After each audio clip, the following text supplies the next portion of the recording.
The donate button is useful for people who really don't want a newsletter but want to support me. And the sponsor button is unique. It's for very wealthy people who want to help me in a big way to support my mission. So in April, I had my 21st anniversary, Jim, and I'm no longer a young man, but I'm full of energy and full of enthusiasm for what's happening as we report the world situation, which is generally a mess. The narco presidents and the cabal out of Geneva and London and Vatican, they have made a gigantic mess. So now we have to survive. Gold broke through the $4,000 barrier and moved higher. Where do you see gold going from here? I don't really see a limit. I mean that sincerely. It's going to make a march toward 5,000. Remember a year ago we were talking about breaking 3,000. Well, now we've broken 4,000. It reminds me of 1995 and 1996 when the Dow Jones Industrial was moving up 1,000 at a time, and everybody was wondering how long will it take to get to the next 1,000. Now we're seeing the same thing with gold. We have no solution in the U.S. government debt. We have no solution really with the supply chain. The supply chain got destroyed, not completely, but very much sabotaged during the illicit lockdown, where healthy global residents were put into a quarantine. Never happened before in history, but it shows the power of the doctors, and they're in collusion with the bankers. So I don't see 5,000 being the limit. I just see it as the next target. We've also got war. So we have supply chain problem, we have inflation problem, we have a U.S. government debt problem, and we have a constant war.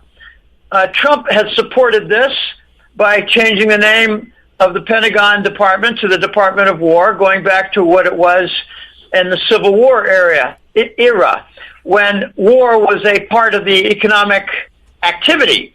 So now at least Trump is acknowledging that war is part and parcel and deeply integrated in United States policy. If we don't get what we want, we will declare war. If we want to sack the coltan and oil from Venezuela, we will declare war. If we want to isolate Iran and take their gold, which they've refused for the Rothschild system, we'll declare war. If we need to defend the Ukraine trafficking of children, drugs, adrenochrome, bioweapons, and more, we declare war. I know this is not Trump's war, but he has not stopped that war. And he's been rather belligerent toward Putin. Okay, I don't see a limit of 5,000. I don't see a limit of 6,000. We don't have anything resolved. We're still accumulating $1 trillion every 100 days for the U.S. government debt. And we still have a government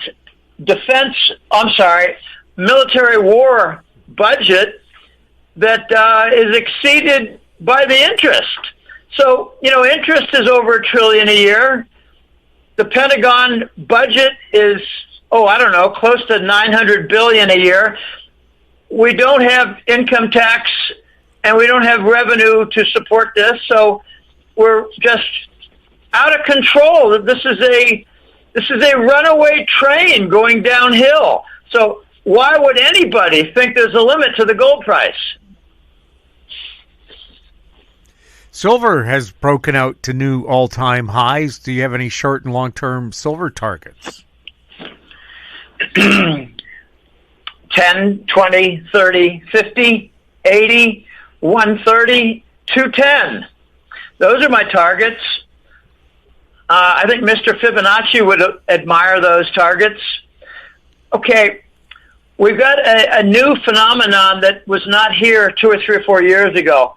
I think 3 years ago it was very safe to say they moved the target from 30 to 35, and 30 had to be overcome, and then they moved the fence to 35. And then I guess it was about a year ago or so, we had a 35 fence. and that had to be overcome, which meant they moved the fence to 40. And each time they moved the fence, there are fewer institutions defending it. So the fence used to be 40, and then it was made 45 a few months ago. That did not hold. Okay, it's the first time that a unit of 5 was overcome and knocked down quickly in my recent memory. Therefore, I reason that 50 would not hold. If 45 didn't hold, why would 50 hold? It has not held.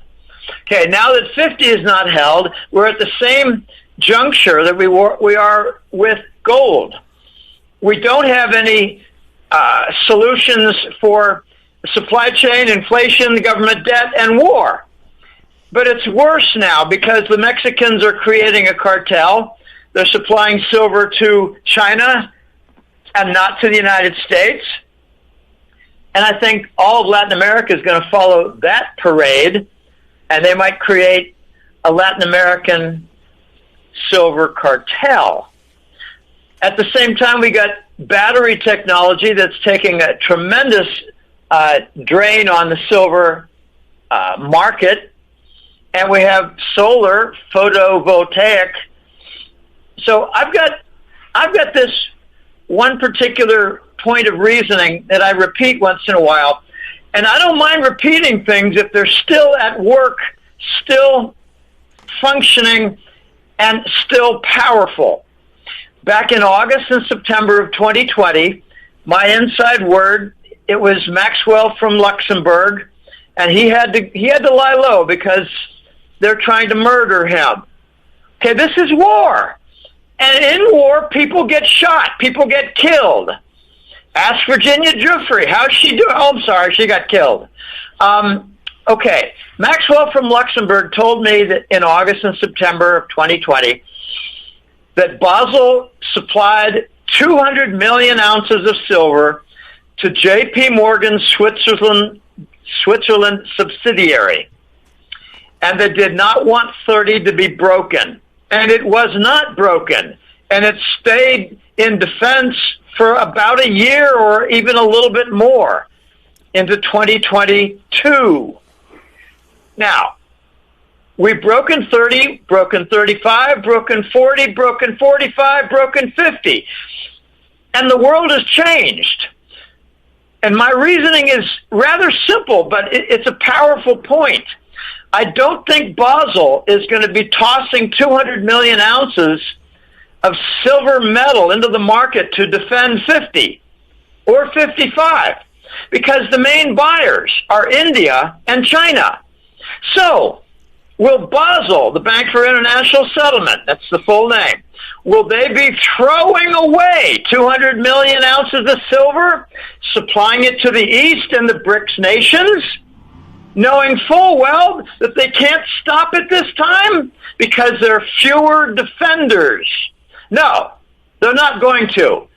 I think Basel has decided we're going to be the beneficiaries of our own silver. We're not going to throw it away this time. They threw it away at $30 5 years ago. Exactly. What was the benefit? They bought a little time, and they lost their vaulted supply a portion. They never tell us how much silver they have in Basel. They never tell us how much gold they have in Basel. And for those who don't know it, sovereignty is something that Basel has. They don't answer to anybody. They tell central banks what to do. They don't answer to anybody. They don't reveal their data. They don't reveal their vault contents. They don't reveal what they've stolen. I'm sorry, what they hold. So no, we don't have a limit for silver. I think by the end of the year we could be pushing $80. Why do I say 80? Well, I don't just make it up. Fibonacci, 10, 20, 30, 50, 80, 130, 210. You know, for those who mock me, you stupid trolls out there who send me emails that I never respond to, yeah, Fibonacci is at work here, whether you like it or not. And so is the fascism at work, whether you like it or not. Fascism has merged with communism. Get a grip. Try to get current in what's going on, because the Democrat Party is a merger of narcos, communists, and Satanists. The narcos are the previous 4 U.S. bankers, the communists are the Chinese Communist Party, and the Satanists are the bankers in Geneva, London, New York, and a little bit in Hollywood. Get a grip. Fascism has merged with communism. You ignorant trolls who I never respond to. All right, let's move on. What caused the one-day financial bust on October 10th when stock markets hit all-time highs? It was a combination of things, Jim. It's never one thing. I learned that a long time ago in marketing research. There are dominant factors. It seemed at the time to me that, oh my gosh, the Fed announced that they might not continue with rate cuts. Oh my gosh, I think that's going to hurt the stock market. And then I heard almost the next day that the Chinese were responding to Trump tariffs, which I regard as very destructive, a very bad third world policy. The Chinese responded with trade tariffs of their own, and Trump said we're going to put a 100% tariff on Chinese products coming in, and the Chinese said we're going to do a complete block of all rare earth metals. So, when it heats up with China, why do we suddenly have more tension with Venezuela? Because they're a source of rare earth metals. It's coltan, otherwise known as blue gold, a quartz that contains tantalum, a very important component, I believe, for cell phones. So you had the Fed rate cut, Jim. You had the Chinese escalated trade war. But there's something else. I think it was just very strong winds of a government shutdown. And the government shutdown is not quite what people think. And I'll save that for another question. So it's a no Fed rate cut. They may not cut for the next round. I think they'll cut later on. But why should the U.S. government cut rates when we're stacking up another $1 trillion in debt every 100 days? Makes no sense. Why? Well, because it's practical. A rate cut is practical because the big banks want to bail out and exit their underwater bonds. They want a bond rally to get out of their bonds that are underwater, insolvent. Insolvency is all through the Wall Street banks. Okay, it doesn't mean we should cut rates. It means they want to cut rates. Why should a nation like the United States, which has, maybe 14 of the 20 characteristics of a third world nation, why should they cut rates? They got more than 100% debt compared to GDP. That's a sign of a third world nation. Okay, it's a number of different things, and I believe we're seeing an installation of the quantum financial system and a lot of arrests. That's a little preview of what I'm going to say about the lockdown. Does it look like the U.S. dollar put in a double bottom this July and September? I don't know. I regard all conversation of a dollar collapse to be lunatic and really, really bad analysis. I've been saying this for about a year. Whenever the dollar index gets low, it means the euro is too high, and the Euro Central Bank will do whatever they can to bring down the euro because it will threaten their entire export trade. That means Germany. It means, a lot of different things. The French export, the Italians export, the Dutch export. If the euro gets too high, they lose their export trade. Everything gets too expensive. So the Euro Central Bank conspires, maybe a better word is, has a goal to bring down the euro, which means bring up the dollar. These are all toilet turds in a big toilet pond. None of them looks good. So if any one gets bad, the others look better, and they don't deserve to look better, so they get pushed down into the turd pool. The dollar's not going to decline terribly. What's going to happen is all the Forex currencies are going to be in decline versus the gold price. Oh, that's happening. Are we likely to see more Fed rate cuts ahead? Yeah, they have to.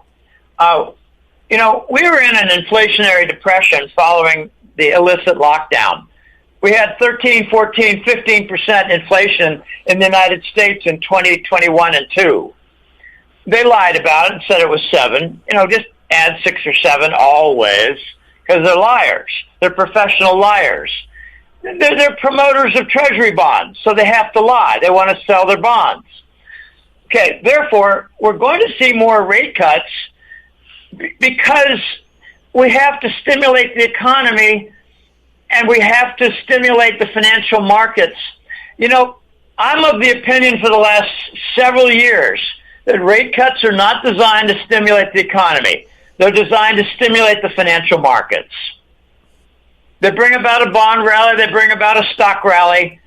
People feel more wealthy. They draw money out of their mutual funds. They spend more. Does it really mean from lower rates that we're expanding the economy? Or have we consistently, year after year, built up foreign economies from outsourced industry? Look at the difficulty Trump is having to reverse that. We're not getting squat for foreign direct investment. Trump wants it, but Trump's attention is directed at New York, and New York wants a stimulus for the stock market and the bond market so that banks in New York can have a bond rally and exit their underwater asset book portfolio of treasury bonds. They've gone in the last 2 years or more from $840 billion down to about $500 billion. They still have a lot of bonds that are underwater. They call them assets. They don't want to say they're treasury bonds, but they're predominantly treasury bonds. They bought all that Kool-Aid where we had very low interest rates. Why do we have low interest rates? Why do we have 0% interest rates? What would happen if the U.S. defaulted on its debt? Well, that's a loaded question. How do you know they haven't? When we do treasury auctions and they're very poorly attended and the foreign participation is very low and we have to hand money to Brussels and Ireland and the Cayman in order to buy bonds from ourselves, wouldn't you call that a default? When the BRICS nations are dumping tens of billions of treasury bonds every month and we pump up USD tether in order to pay them on the dumped treasuries, is that not a default? Okay, what we're seeing, Jim, is all the events that smell like a default without a billboard that says default.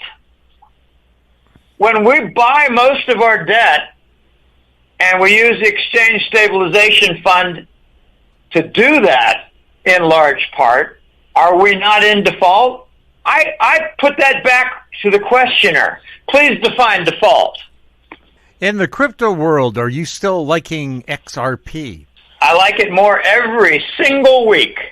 Sign up for the newsletter and you'll find a chapter in each of the last 4 months dedicated to XRP, and you'll learn a lot. And don't ask your neighbor and don't ask a friend from Wall Street to explain what's going on, because they are ignorant sots. Most people don't have a clue what XRP is. They don't have a clue what their intellectual property is. They don't have a clue of their adoption partners. They don't have a clue of the global central banks that are involved, integrated with XRP. They don't have a clue of the BRICS and their integration with XRP. We've got a global wave, and it's covering every continent, and there's some irony here. Africa does not have a lot of Rothschild banks. Therefore, they had no resistance to crypto generally. I mean, digital finance. Therefore, Africa is serving as a test ground for about 4 or 5 different payment systems, and one name that sticks out for me, because it's easy to remember, they call it Yellow Card. And I just noticed news today that XRP is now going to be fully adopted by ABSA Bank, that's across several African nations. And it's working very well in Africa. Okay, so Ripple it's taking the world by storm. And what's going to happen probably is the companies and financial institutions that say, we're not going to fully adopt XRP, they're going to adopt a different transfer system where the final settlement is done by XRP. That's how funny it's becoming. They can join the entire Ripple ecosystem, which includes the RLUSD stablecoin and the XRP ledger, which is an accounting book online, on-chain they call it. They could do that, or they could just go their own way, but the final settlement, are they going to want to have an escrow corresponding account on each end, the Nostro and Vostro account? I don't think so. No, XRP with its on-demand liquidity enables the elimination of somewhere around $15 trillion in corresponding bank. They're calling it, escrow funds. Escrow funds on the receiving end, escrow fund on the sending end. And all that's eliminated. So will the banking industry like to get rid of $15 trillion tied up so they can actually use it to invest and to lend out and do R&D and do expansion, lending to companies, and maybe get back on track with commercial real estate? I think, hell yes. So XRP will continue to take the world by storm. And there's some really big, thick lies being told by SWIFT, because SWIFT is already using it. SWIFT is already using XRP with 11,000 banks through a consortium called Thunes. That's THUNES. And they lied and said they weren't going to use XRP. They consider XRP a rival when they're really a partner. But SWIFT is really a cabal creature. And they're full of pride.